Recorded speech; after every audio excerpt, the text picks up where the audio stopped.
So when we start to trust our own bodies and fully arrive in our bodies for the incredible technologies they are, to feel through and see through the eye of the heart. Our gut, or na'au, Hawaiians call it the na'au. It was always considered one of the highest seats of wisdom as well, is another place, healing the gut. So doing some of the physical work to heal the gut, to find ways to become more in the body, to feel safe in the body, then we'll start to receive the information. And like with your client, it's like if that download is coming and I just feel like I need to lead this, finding the courts like she found you or whatever it looks, to be supported in taking that leap, because your future self is giving you really profound information, and life is brief and beautiful, and we've got to live it to our fullest.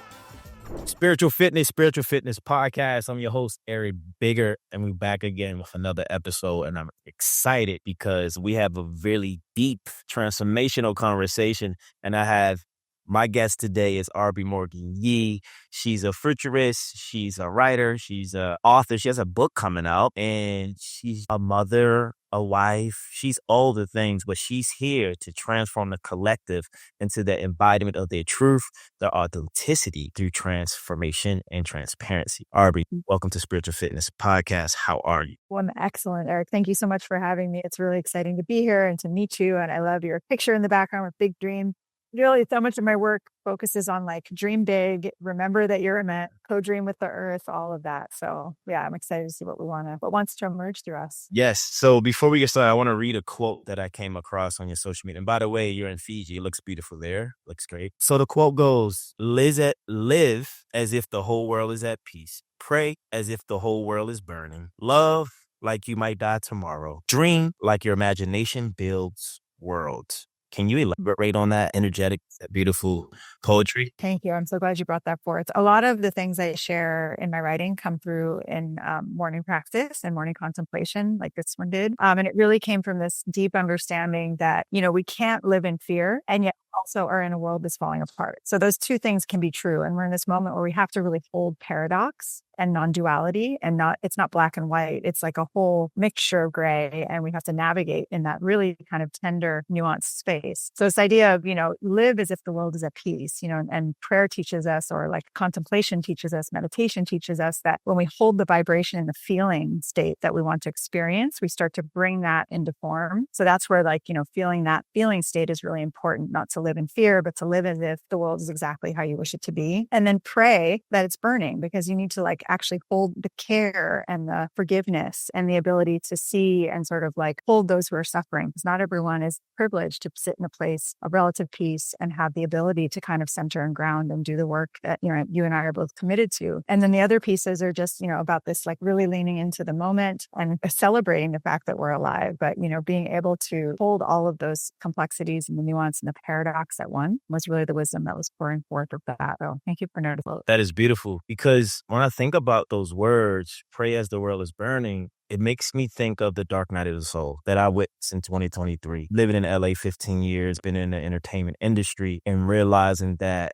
stuff is not real. But I made it real based on my creation, my assumption, my intention, and my belief system. But in my process of burning the world that I thought was everything, I realized I was forgetting everything that was the world, and that was my true self. I was afraid to embrace my authentic self because I didn't build a relationship or rapport, because I didn't understand it. Why do you think us as a race and a collective, we are one, afraid of fear, and two, afraid to be our most authentic self? Wow, beautiful question. And there's so many layers. What's feeling called forth, and I think it's because I've had this experience with my own children, I think starts in the education system, actually. It's particularly, I'm referring to Western education systems in America, where we actually don't allow space for children to be their authentic selves. We sort of align, especially in the public school system I'm speaking to particularly, we align children on one, sort of way of learning, regurgitating information sort of from the very beginning, not tuning into what it is that you're here to do, but aligning to a shared narrative that teaches very particular things. And so actually kind of lose connection to that authentic self pretty early, unless we have someone in the life that allows us to explore what it is that we really care about, what brings us joy and passion, and the ability to kind of be courageous enough to be different,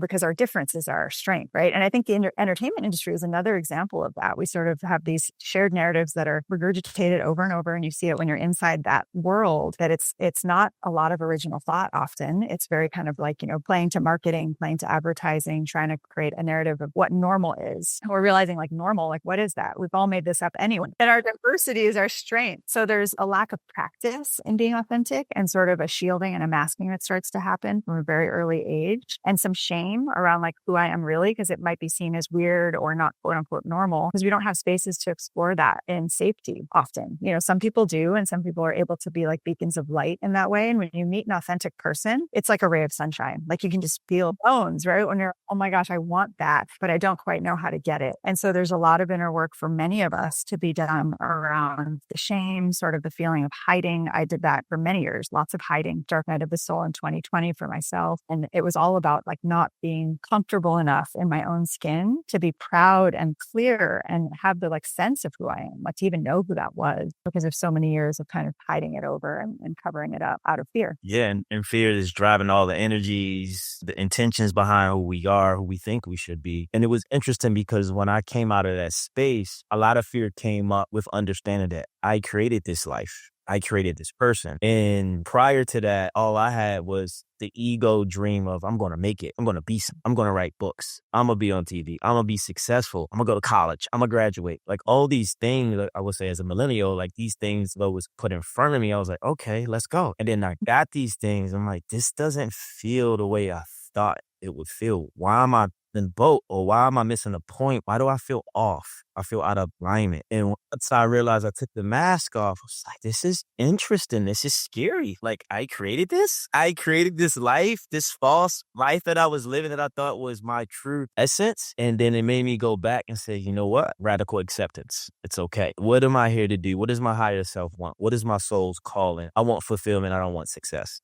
And I'm learning now that a lot of people are dying in that paradigm, internally, because it's not efficient anymore. The towers are falling. People are overwhelmed. They got to keep playing the role that doesn't fulfill their soul. And in your line of work, when you talk about indigenous politics or futurist, what does that actually mean? And how can we become more accustomed to that reality of life? What does that actually encompass? Because I've never heard of it, but it's a very curious tone to know through your... Sure. Yeah, I can share a little bit about each separately and then how they connect. And just to speak to what you're talking about of sort of this, like the towers falling and that fear of that moment, and also the incredible opportunity, because I think prior to this time, we've been able to kind of gloss over and pretend like, oh, things are okay enough. Actually, they're really not okay. There's an opportunity in that. And I started studying futures in 2009, and I just sort of fell into it. It was an academic field I'd never heard of, and I wanted to go back to school. I love learning. And so I was, sort of later, I was about 30 at the time, gone to school, taken a break, started a business, went back to school, and found this study of futures. And really, it had come out of the 70s when people were having a similar sort of existential crisis around nuclear weapons, environmental issues, all of that. And people started thinking like,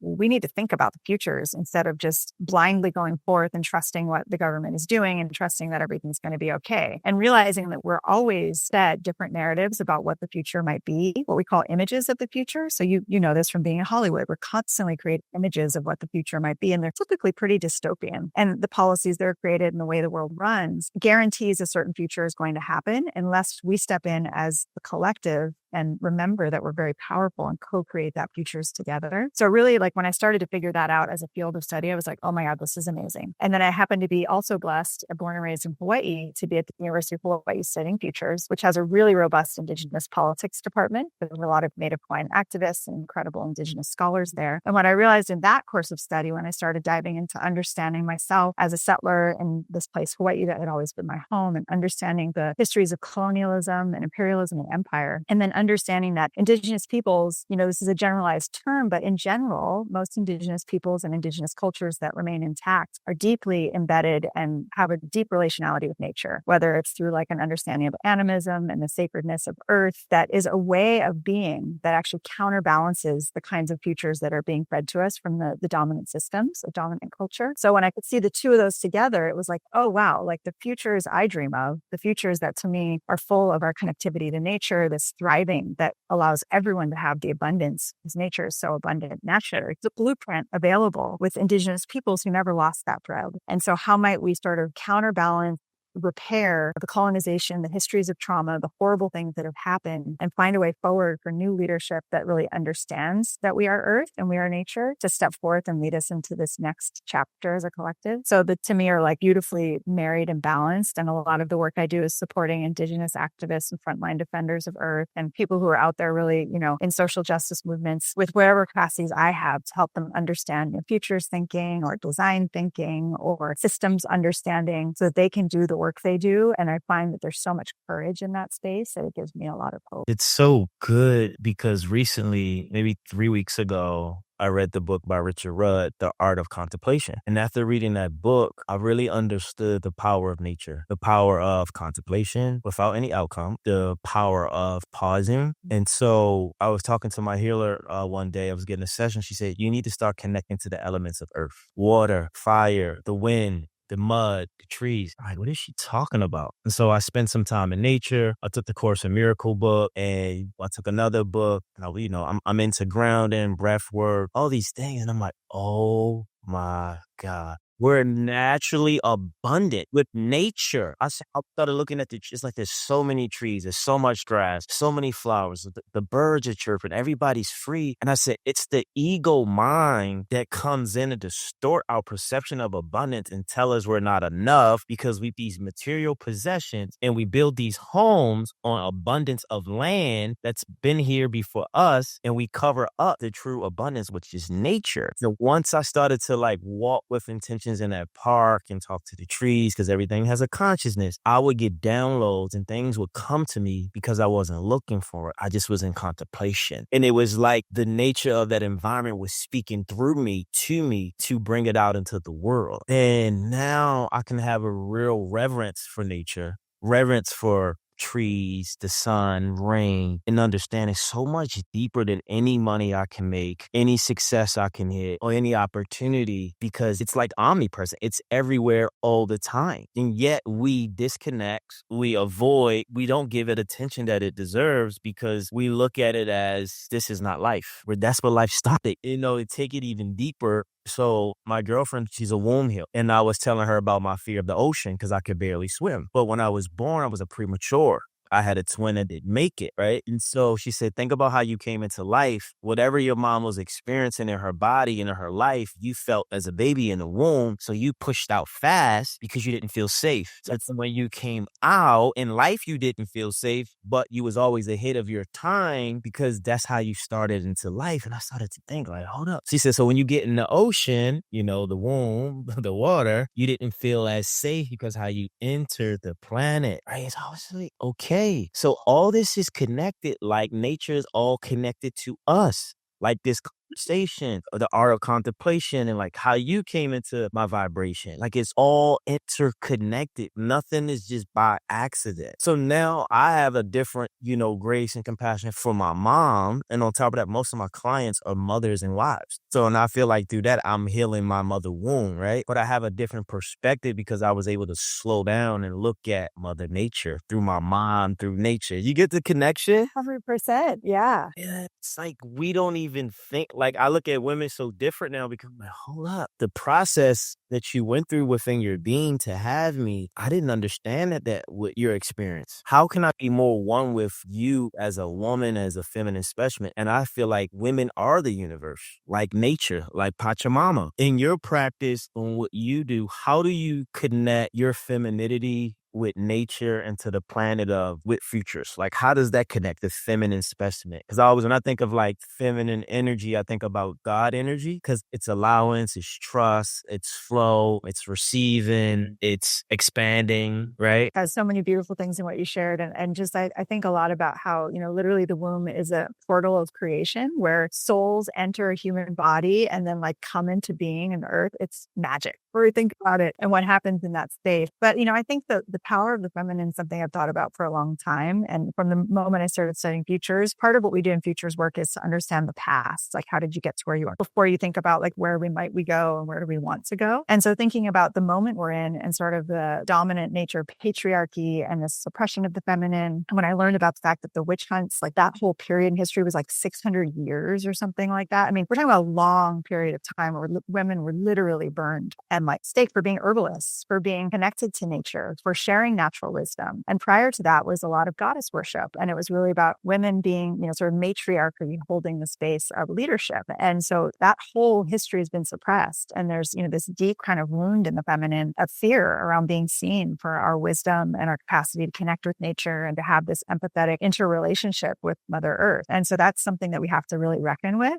and support women in their ability to step forward and to be the healers and sort of the oracles that we naturally are, because we do have that connection to source through our womb space, through our ability to hold feminine leadership, which is much more fluid, it's much less hierarchical, it's much more connected to nature and connected to care and empathy for all, right? So I think that's a real important piece. My friend Pat McCabe, who's an incredible DNA Native American elder, she shared this term with me, omnibeneficent, yeah, that everything in nature has an omnibeneficence that sort of just like gives of itself naturally. And I like to use the example of fruit. The thing about like fruit on a tree, it's like, how freaking amazing is that? Like you pick a fruit off a tree, it's sweet, it tastes delicious, it nourishes you, it's full of vitamins just for no reason. It just does that all the time. So there's this really benevolent aspect and like givingness that nature provides for us, the abundance that you spoke to in your contemplative journey, that when we can teach into that, it eases so much of the fears we have. And we can start to see how we've constructed this world that we're in around deep fear of Mother Earth and nature and desire to control, manipulate, manage, dominate, which I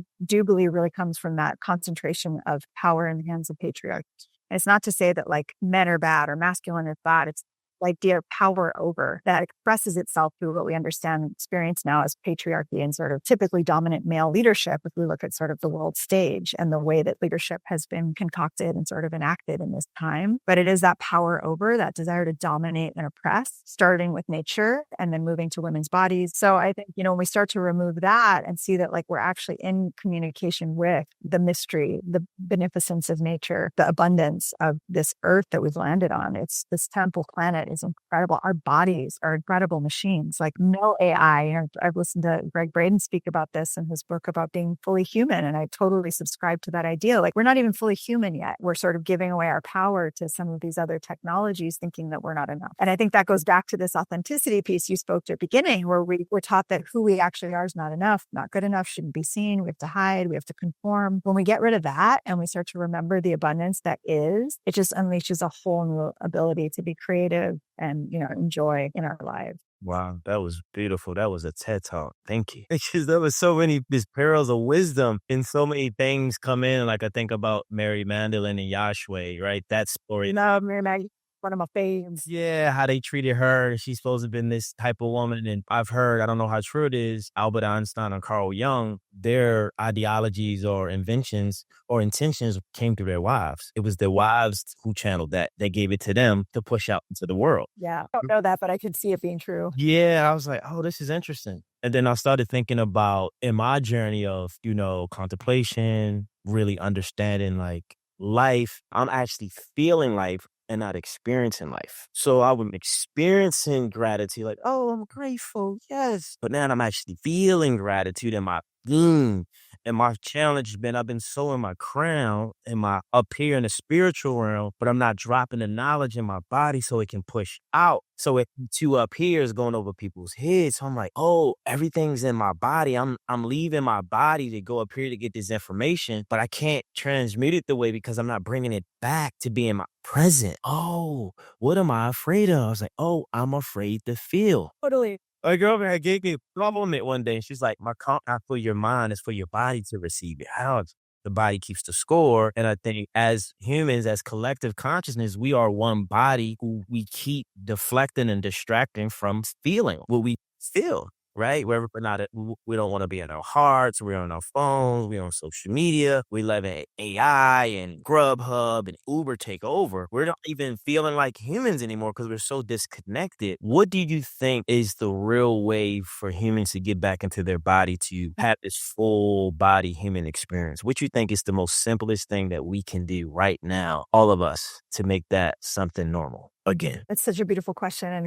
your share is so beautiful. I just want to comment on that a little bit because full embodiment, I think, is such a key to where we're meant to go as humans. Because similarly, I live from my head up, and a lot of us, when we're born, especially if we have a rough birth, I learned this through my energy healing study. We actually, like, our root chakra is damaged because we're afraid. So probably you, with your premature birth, there's a damage to your root chakra that makes you feel unsafe to be fully embodied and rooted into your center of your being. And so we tend to exist up here, thinking that this is spiritual experience, when actually its only connection to one form of spiritual experience. But the actual purpose of being in a body is to be in a body, to be grounded to earth, who has a whole host of wisdom. She's a celestial being full of wisdom that we're not accessing if we're only up here. So we're actually not being fully spiritual. We're just sort of playing at spiritual. It's when we fully embody that we start to become, like you said, able to feel. And I think the other thing, to like the self-forgiveness piece, is to just be kind with yourself. Like, we were born incredible spirits, and these little baby bodies came to earth that was in big turmoil. So there's a lot of shock to that. And it's natural to be shocked, to be sort of like, what is going on here? This place is crazy. I'm going to shrink inside so I can survive. And so what we're doing now is to like reawaken our courage and capacity to fully inhabit our form. And that's the full embodiment that allows us to be, like you said, to feel all the good and the bad, because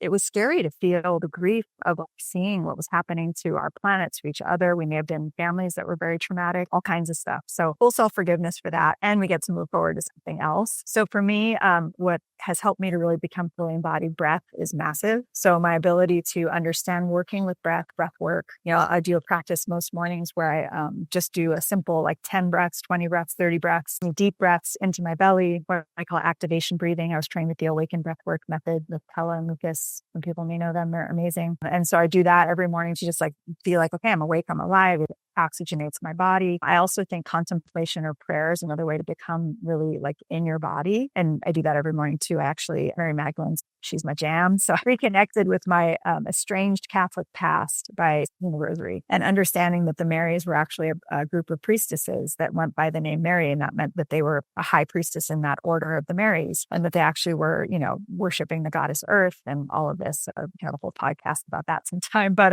connecting with that ability to understand something greater than myself allows me to see, the miracle of my body, and then just noticing my body, like just actually paying attention. Like, where am I feeling? Am I feeling anything? Am I numbing out? How do I numb out? Starting to interrogate and question with love and kindness. What am I using to numb out? Is it social media? Is it substances? Is it distraction? For some of it, it's busyness, just staying busy all the time. It's part of why I came to Fiji, because I'm like, I just want to be in a place where I don't do much and I'm connected with nature, so I can like shed those layers of doing this, of always being active, so I can really feel my body and feel myself and be present. Whatever practices are easy for you on a daily basis, so just start noticing. Breath, I feel like, is such a good one because it's free, it's available all the time, and it forces you to pause and just sort of be quiet. Where some of us, things like meditation might be harder because our minds are so active. Breath is a nice way to kind of moving meditation, but just starting to get into your body and to notice what it feels like when you're out of the body. When you feel yourself like up here, what does that feel like? How can you notice what happens when you're dissociating? And what does it feel like to bring yourself back in and to really ground? So grounding, like you shared, to getting your bare feet on the earth is a really good one. Just feel the earth beneath your feet. Do that as much as possible to feel that connection.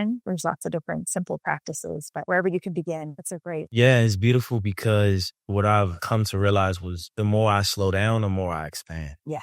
I was very afraid of boredom, and not bored, but boredom of doing nothing, because my energy wanted to cover up that with busyness, and that I had to always be doing something for some outcome instead of focusing on income, which is the internal being of myself and energetics. How can I slow down and be more present? How can I take my time and do less and have more value impacted into the collective? And the biggest thing I realized, like, wow, I was contemplating, like, prior to reading that book, came to me, like, when I'm in my heart, based on like my astrology reading, my midheaven is in Leo, I'm Pisces. We talked about this briefly offline, but when I come from my heart and I speak from that space, that's where my magic comes out, right? And what came to me was heart authenticity. So it was moved you in this moment. When you think of heart authenticity, what comes up for you and what do you think about in that phrase? So Mary Magdalene speaks about seeing through the eye of the heart.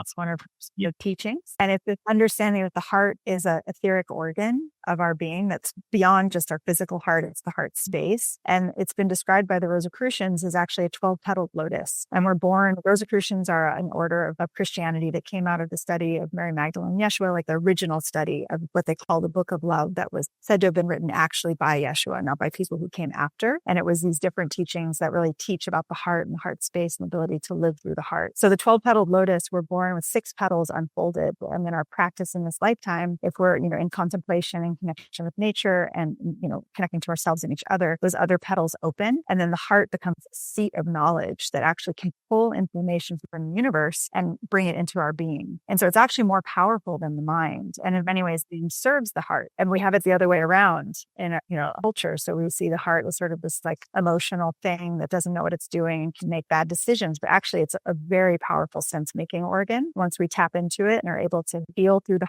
heart, see through the eye of the heart, and listen to its wisdom, can show us some really incredible things about what it means to be human in this technology of our body. And I think that is the terminology for this new earth we're in, what it is to be human. Because all the material things have overwhelmed and overstimulated us that we don't even know what it feels like to have love or pleasure in our life. Yes. Because we're so stimulated. So we don't feel feelings. We just like, oh, I'm fine. That's just my shoulders off. You could be dealing with some stubbornness, right? Yeah, definitely. Well, and you're thinking about what we were speaking boredom. It's like boredom is our ability to dream again, right? And what it is, boredom is just being present and quiet, but we haven't been taught that that's okay, because our doing was how we found our identity, which is how we found our worth, because we were feeling unworthy from the beginning in our authenticity. So once you find the worthiness of just being, there's such a freedom that is, brought through that it's really incredible. And freedom is what everybody is searching for. They just don't know it. And I think what I realized was, a lot of these things I've been doing like unconsciously on my spiritual pursuit, but then I would judge myself because I felt like it's not normal. So maybe I should stop that. Where I would say living life sacred.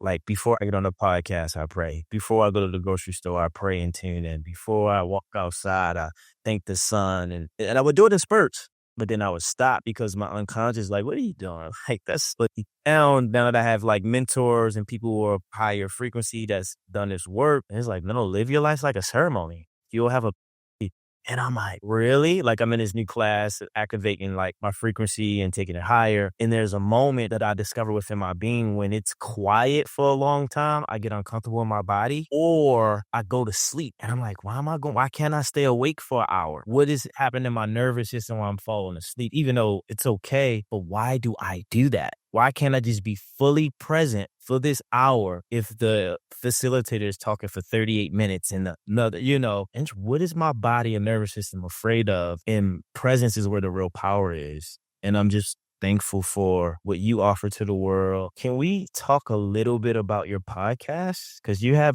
some great episodes. And can you talk about the Beloved Futures podcast? Yeah, it's called Beloved Futures.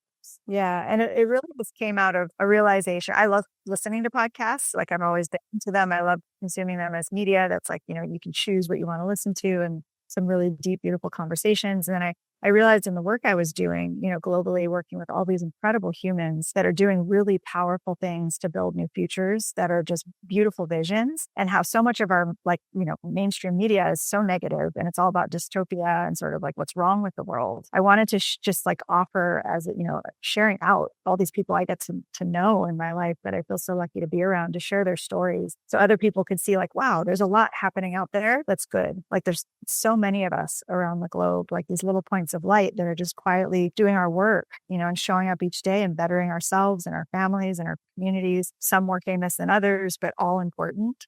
And so a variety of people on the show, some that are more well-known, some people may have never heard of, and they're working in all different types of capacities and ways. But the thread through is that they hold a vision of a beautiful, beloved future that they know is possible and that they're working towards and that they dedicated their lives to. So it's really, similar to this podcast, it's conversational in style, and it's really my offering, my seva to the world, so people can feel inspiration and feel hope and feel like there's more that's coming, Yeah, because we need the blueprint to see that we're walking into is going to be okay. And I think the majority of us who hasn't had the opportunity to do the work or understand the work to work within yourself, on yourself, there's a lot of fear, as we talked about before. And there's a quote I'm taking, I think you said it on January 1st on your Instagram. How much of my old life do I carry into my new one? And I think at this turning point for the world, how do we decipher? It's kind of like ego versus intuition, or intuition versus discernment. Like,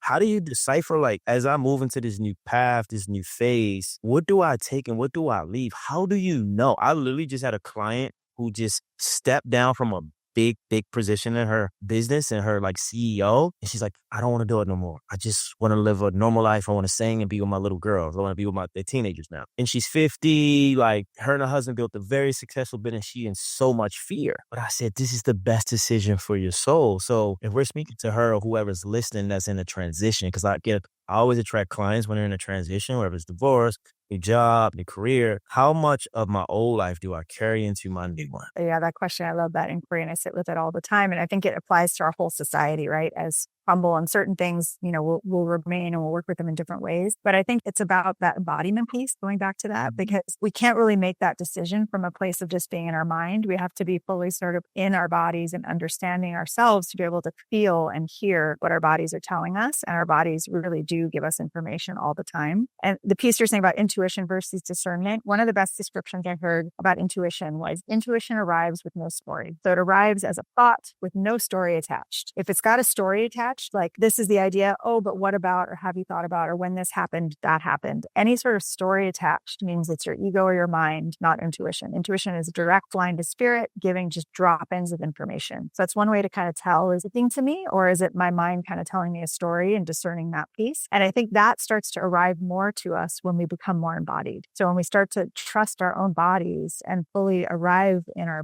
bodies for the incredible technologies they are to feel through and see through the eye of the heart. Our gut, or na'au, Hawaiians call it the na'au. It was always considered one of the highest seats of wisdom as well, is another place, healing the gut. So doing some of the like physical work to heal the gut, to find ways to become more in the body, to feel safe in the body, then we'll start to receive the information. And like with your client, it's like if that download is coming and I just feel like I need to lead this, finding the courts like she found you or whatever it looks, to be supported in taking that leap, because your future self is giving you really profound information, and life is brief and beautiful, and we've got to live it to our fullest. And that's more, I was just writing about this the other morning, where it's like we have these illusions about what a grand life looks like or big impact looks like. And for her, like raising those children with her forward present is massive impact. It's just celebrated that way by our society, unfortunately. But we don't play that game anymore. We can actually know that our quantum outsized impact comes from these things that really speak to our soul, that seem small to the outside, but actually are massive. So like trusting that and finding the people to surround yourself with that help support you in that new way of being. That's how we like together start to step towards something else. That's so powerful. Intuition doesn't have a story. And this particular client, I was asking her, how did she find me? She said, I saw you on social. And I said, why did you? She said, my intuition. That I've never hired a coach. She's like, I've been in business all my life. I asked how she was feeling, and she's like, I'm sad, scared. And it felt like the little girl in her, like, come up.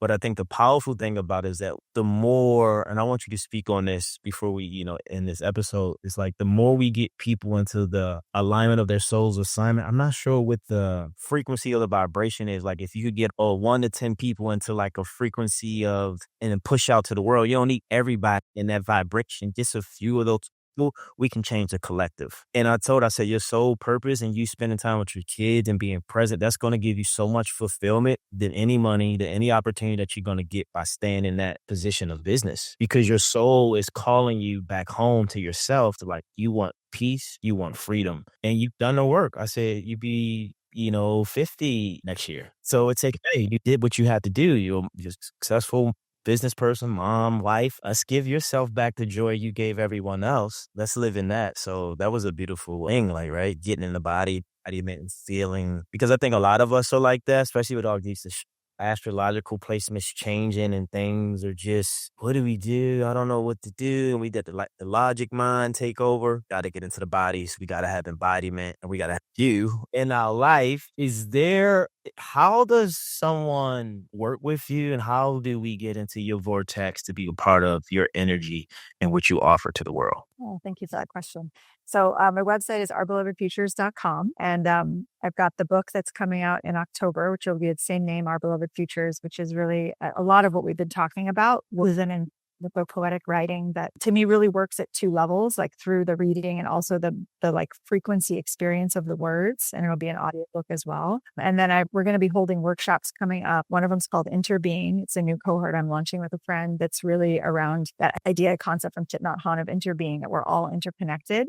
It's a 7-month journey to help folks who are on that like desire for embodiment path, but towards the end of being of service to the world, right? So it's not just about healing for healing's sake or healing just for myself. It's healing myself so that I may be of service in whatever form that takes, whether again, it's like with your family or in some other capacity, but it's a deep dive into that, like untangling and unweaving the things within our system that have been woven throughout that pulls on like futures and breath and all the different modalities. And then other, courses and workshops will be coming. That's all be on the website and my podcast. Of all the podcasts and all that. Beautiful. Well, thank you for your time. Last question. When you think of spiritual fitness, what do you think about? Oh, it was so funny. It came through this morning because I was thinking about that, and I was hugging my son, and I said, I pray the rosary every morning, and he was asking me about the beads, and so I was sharing with him, and I sort of have worked with the prayers to change them a little bit with a friend of mine, Reggie Riverbear, who taught me the rosary prayer, and it's connected to earth, and sort of just words that resonate for me. But I pray that the beads, and then the last 5 are to my family and the earth. And I was sharing all this with him, and he's like, "Well, Mom, that's really beautiful." And I said, "You know what? This is my spiritual fitness. It's my morning workout. It's my morning spiritual workout." Because he did the math. He was like, "Wait, how long does the prayer take you?" I said, 20, 30 minutes. He's like, "Oh my God. So every 48 days you're praying for 24 hours. And I was like, "Oh my God, you're right. That's quite a bit of workout,